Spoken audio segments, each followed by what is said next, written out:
pelukis tuh merdeka banget sekarang. Ini sengaja ya dimatiin ya. Biar gue cepet-cepet.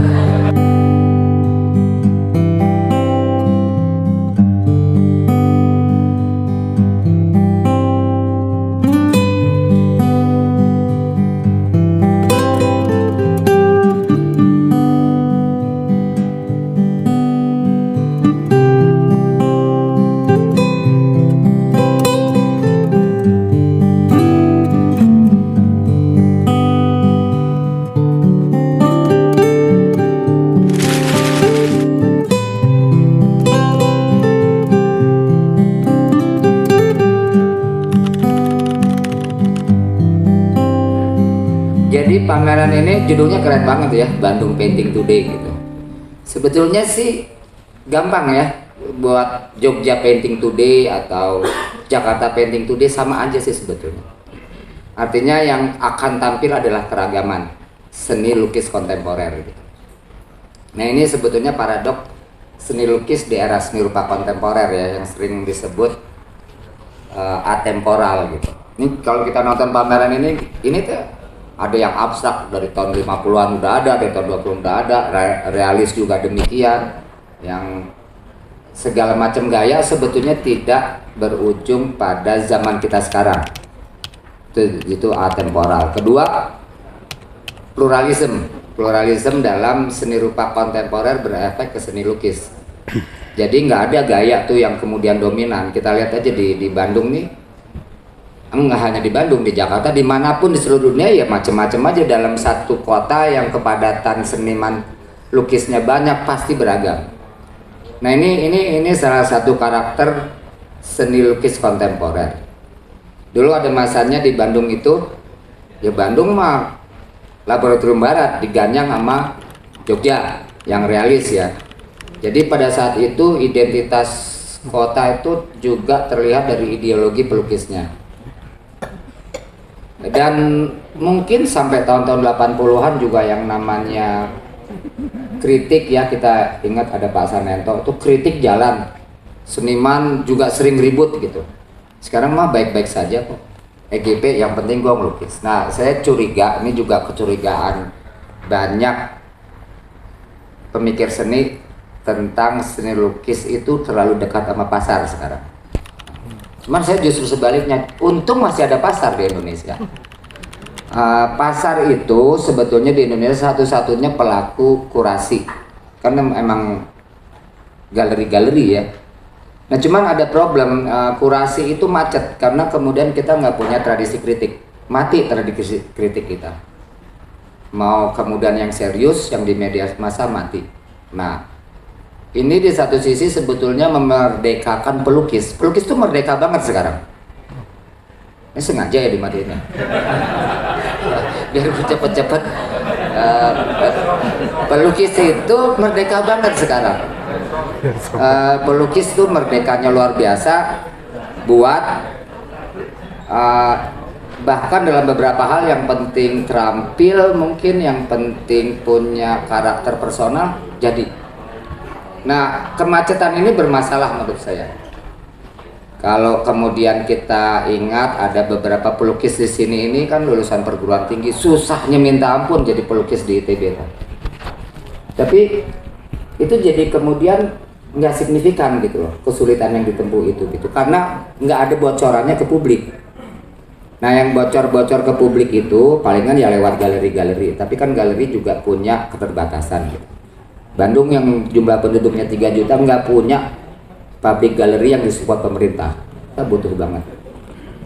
Jadi gini, ini problem lain itu kan kemudian kenapa ada yang disebut high art atau fine art itu memang kemudian tidak bisa tidak di situ ada semacam sebuah gagasan refleksi kebudayaan gitu.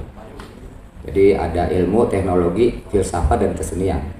Lihat aja di negara maju teknologinya, ilmunya pasti ada museumnya, pasti dia maju. Saya nggak tahu itu apakah berbanding lurus, teman. Lihat deh di Indonesia, semua HP rasanya nggak ada yang buatan Indonesia tuh. Nah jadi sebetulnya saya cuma ngomong satu, bahwa kemudian dalam kesenian itu nggak banyak gunanya, yang kemudian berguna mencanggihkan kita gitu. mencanggihkan kreativitas, imajinasi, kognisi. Itu penting banget gitu. Kalau kita mau jadi bangsa yang imajinatif, mau maju, salah satu variabelnya seni. Karena seni itu tempat di mana kreativitas secara ultimate itu bisa disampaikan, nggak bahaya gitu loh. Bisa gila-gilaan. Kalau di luar negeri telanjang di galeri nggak apa-apa, di jalan pasti ditangkap. Kalau di sini terbalik kan, di jalan-jalan banyak orang gila telanjang, didiemin aja gitu. Nah, terus kembali ke seni lukis ya. Seni lukis ini sebetulnya di era digital kan paradoks ya. Ngapain sih orang masih ngelukis gitu? Tadi aja pertanyaan dari wartawan, ngapain orang di era digital seluruh citraan itu bisa dibuat dengan AI? Nah, saya tadi jawab bahwa justru makin maju teknologi, manusia itu makin rindu sesuatu yang singular dan trace tangan, indeks gitu. Ini kan semua indeks tangan seniman. Dan tidak hanya itu ya, saya pikir juga menggambarkan kreativitas, imajinasi dan gagasan gitu. Nah, ini yang kemudian menjadi sulit khususnya di seni lukis. Karena biasanya kita merefer pemikiran itu memang dari barat, karena mereka mikir terus. Pendidikan seni rupa juga kita merefer dari benchmarknya dari barat. Karena coba aja lihat di PDF itu buku estetika itu ratusan. Coba ngomongin estetika aja nggak ratusan bukunya gitu. Nah, sebetulnya seni lukis tuh punya problem karena dia punya dosa di seni rupa modern. Dia disebut medium specificity ya, medium yang paling utama, yaitu memang diawali dari masa Renaissance. Pada saat mulai ada high art itu seni lukis sebagai visual culture di masa itu, sampai di era seni rupa modern yang disebut masa klasik seni lukis Eropa itu ditolak oleh seni rupa modern. Masa klasik ditolak oleh seni rupa modern. Ini dianggapnya tradisi ya. Karena ada fotografi yang menyalin alam lebih baik. Lalu seni lukis itu berupaya untuk mencari rute lain yang disebut sebagai seni lukis abstrak, yaitu sebuah karya yang self referensial ya, disebutnya self referensial. Itu udahlah, kita nggak usah ngurusin dunia. Itu juga merupakan gerakan dari para pelukis untuk menolak realita dunia ya waktu itu ya, perang dunia, baku bunuh kayak gitu. Jadi dia inward looking gitu, dan itu juga sifatnya ontologis, mencari esensinya. Jadi kalau mau maju jangan diganggu lukisan itu dengan tugas-tugas menyalin alam, tapi harus filosofis, harus ontologis, cari esensinya. Kan kesenian mau menyaingi ilmu harus kayak gitu gitu. Nah, yang menarik, Bandung ini sebetulnya sering dituduh dulu ya tahun 50-60-an sebagai laboratorium barat. Laboratorium barat itu artinya kita mengadopsi barat. Makanya dulu digebukin kan sama seniman Jogja realis yang lebih bisa merepresentasikan realita gitu. Walaupun tentu saja realis juga dari barat gitu. Nah, tapi juga dalam perkembangannya sebetulnya seni lukis abstrak itu yang di Bandung nggak dianggap lah sama seni rupa barat ya. Karena untuk mereka bingung bagaimana mungkin di sebuah negara di sana ada seni lukis abstrak. Ujungnya di mana gitu loh, dialektikanya di mana. Abstrak itu muncul karena ada dialektika terus menerus untuk kemudian sampai pada abstrak. Nah, singkat cerita, justru di era seni rupa kontemporer yang melukis abstrak boleh-boleh aja, nggak butuh lagi dialektika gitu. Mau melukis apapun boleh-boleh aja gitu loh. Jadi kalau saya tulis di situ kok ada kurang dua ya. Kalau kita lihat seluruh seni lukis di sini setidaknya mengandung ada 4. Katakanlah standpoint atau kecenderungan, yaitu turunan tradisi seni lukis sebut aja Eropa, dari mulai klasik itu dari mulai realis, naturalis, lalu kemudian masuk ke modernis, formalis, abstrak, dan ekspresionis. Itu kan utama tuh. Kalau di ITB disebutnya Trisula ya kalau nggak salah gitu. Itu ada semua turunannya di sini gitu.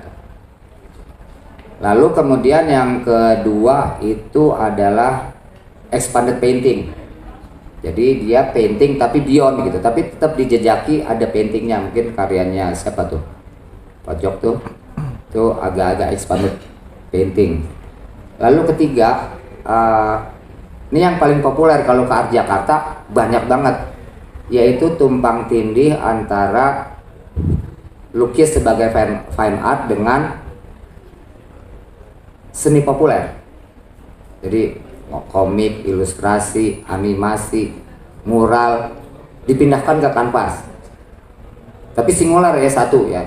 Banyak banget, sampai giung ya kalau kita ke Art Jakarta, terampil-terampilnya minta ampun. Nah ini memang problemnya sebetulnya kalau mereka sering disebut lobro. Lobro itu sebetulnya agak menolak high art ya. Makanya kalau ada majalah Juxtapose atau galeri-galeri lobro itu affordable dan memang dia nggak bercita-cita menjadi seniman mainstream. Walaupun selalu ada aja yang diculik, kalau mungkin pernah dengar Robby Dwi Antono, lalu kemudian tahu Mark Ryden. Mark Ryden itu dulu seniman lobro tapi diculik ke atas gitu. Tapi ya seniman lobro masih ada, galeri lobro banyak banget. Nah di Indonesia aneh nih, tiba-tiba ini para lobro, approach-nya lobro tiba-tiba ada di atas tanpa ada justifikasi sama sekali. Nggak ada penjelasan, lu kan bukannya anti yang di atas. Coba dilihat sebenarnya.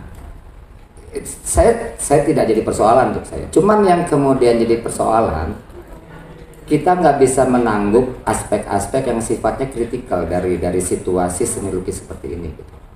Nah juga problemnya kalau kemudian kita mau mengadopsi barat, seni lukis itu bukannya nggak ada wacananya terfragmentasi dan sulitnya minta ampun. Kalau dulu kan ada seni lukis modern, seni lukis postmodern, seni lukis kontemporer, itu wacananya jadi sulitnya minta ampun gitu. Coba nanti dibaca, ada buku-buku yang misalnya Painting Beside Itself gitu, itu terkenal banget tuh artikelnya, saya lupa penulisnya. Terus dari Isabel Grow itu The Love of Painting, jadi tumbuh lagi tapi makin sulit gitu. Nah di sisi lain di sini karena juga market, melukis menjadi terlalu mudah, jadi pelukis nggak dapat kritik. Karena nggak ada kritiknya bukan salah pelukis juga. Pelukis juga nggak usah mikir-mikir amat lah, mikir-mikir malah nanti nggak payu gitu misalnya. Nah ini sebetulnya menurut saya kurang menyehatkan ya, kurang menyehatkan kalau tadi kesenian sebagai sebuah refleksi praktek kebudayaan simbolik itu tidak dikomplement sama pikiran gitu. Nah ya sebetulnya itu yang disayangkan, dan kita menuju kemunduran kalau kita lihat dengan masa-masa sebelumnya. Dulu ada polemik segala macam, saya nggak tahu apakah ini karena budaya digital, kita nggak ada lagi media cetak, dan paling parah itu sebetulnya nggak ada perhatian pemerintah. Kalau di Amerika itu kritikus dilindungi lewat endowment, bahkan digaji gitu. Sekarang coba nulis kritik berapa? 250.000? Bayangin aja 250.000 sampai 300.000. Ya semua jadi kurator lah. Kan mikirnya mungkin lebih susah kritikus ya daripada kurator. Jadi jadi ini saya pengen lihat di Bandung Painting Today itu pada refleksi para pelakunya sendiri. Nah kalaupun mau dikatakan ada yang istimewa mungkin di seni lukis itu, yang kebetulan di Bandung nggak ada, itu post tradisi. Kalau kita lihat di Bali banyak seniman kontemporer mengambil sumber tradisi, atau di Jogja. Tapi di Bandung itu minim karena kita kota yang dibangun Belanda gitu. Tapi begitu pun ada beberapa seniman, misalnya saya sebut aja Kang Heri Dim, itu kan terus saja dia dengan motekarnya segala macam gitu. Bukannya nggak bisa, tentu saja Bandung itu kan bagian dari Jawa Barat ya, selalu bisa digali kemungkinan seni lukis yang berakar pada tradisi kita sendiri, baik teknik, material maupun konsepnya gitu.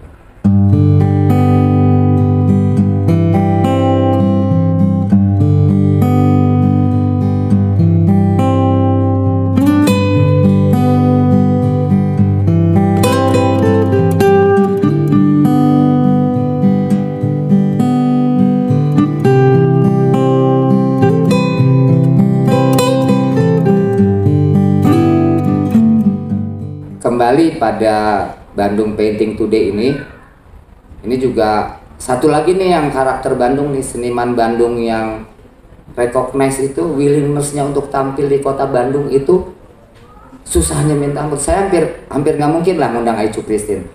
Padahal itu seniman yang kalau kita sebut seniman Bandung, punyanya Bandung, tapi nggak pernah tampil di Bandung. Itu juga efek dari kalau Pak Senento bilang pemingitan, dipingit sama pasar gitu. Nah cuman ada juga beberapa yang agak sulit ya. Jadi makanya saya berterima kasih pada beberapa seniman yang di sini yang cukup recognize di tingkat nasional internasional, willing gitu. Ada Tanto, ada Pramuhendra, ada kawan-kawan yang lain. Gitu. Jadi ya berani untuk melampaui pingitan pasar gitu. Ya kadang-kadang kan ada ini ya. Kalau seniman yang udah tenar, wah lu campur yang lain-lain, gue contaminated nanti gitu. Nah kalau di Jogja itu seniman-senimannya tuh willingness-nya untuk tampil tuh luar biasa. Ya memang karena ada Arjok ya. Nah, jadi seniman Bandung juga kalau diundang Arjok willing pasti. Dibandingin saya undang ke sini gitu. Kalau ini adalah pemetaan yang tadi juga disebut Angga, mungkin baru awalan. Dan satu hal yang sebetulnya saya ingin gugah itu adalah tadi identitas ITB yang sebetulnya diturunkan dari identitas seni lukis Bandung yang diturunkan oleh ITB. Jadi saya rindu banget nih teman-teman dari ITB, dosen-dosen yang pelukis itu buat gerakan neo abstrak gitu.